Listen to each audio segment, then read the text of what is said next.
আজ 30শে আগস্ট। আপনি কি জানেন আজকের দিনের উদ্দেশ্যে গুরুত্বটা কি? আজকের দিনে কি হয়েছিল?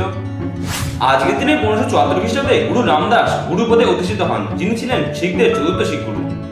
আজকের দিনে 1945 খ্রিস্টাব্দে হংকং ব্রিটিশদের সহায়তায় জাপানের কাছ থেকে স্বাধীনতা লাভ করে। আজকের দিনে 1956 খ্রিস্টাব্দে সোভিয়েত ইউনিয়ন প্রথম পারমাণবিক পরীক্ষা করে। আজকের দিনে 1569 খ্রিস্টাব্দে চৌদ্দ মুঘল সম্রাট জাহাঙ্গীর জন্মগ্রহণ করেন। আজকের দিনে 1871 খ্রিস্টাব্দে আর্নেস্ট রাদারফোর্ড জন্মগ্রহণ করেন। তিনি ছিলেন একজন নিউজিল্যান্ডের নিউক্লিয় পদার্থবিজ্ঞানী। তাকে নিউক্লিয় পদার্থবিজ্ঞানের জনক বলা হয়। তিনি 1908 খ্রিস্টাব্দে নোবেল পুরস্কার লাভ করেছিলেন। আজকের দিনে 1972 খ্রিস্টাব্দে শ্রীলেখা মিত্র জন্মগ্রহণ করেন। তিনি ছিলেন একজন ভারতীয় বাঙালি চলচ্চিত্র অভিনেত্রী। আজকের দিনে 1659 খ্রিস্টাব্দে দারা শিকো মারা যান। তিনি ছিলেন মুঘল সম্রাট শাহজাহানের জ্যেষ্ঠ পুত্র এবং মুঘল সম্রাট ঔরঙ্গজেবের জ্যেষ্ঠ ভ্রাতা। তাকে ঔরঙ্গজেব সিংহাসন লাভের আশায় হত্যা করেছিলেন।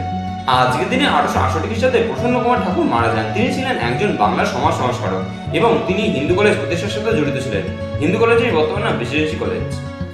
আজকের দিনে 1877 খ্রিস্টাব্দে তরু দত্ত মারা যান। তিনি ছিলেন ইংরেজি ও ফরাসি ভাষার ভারতীয় বাঙালি কবি।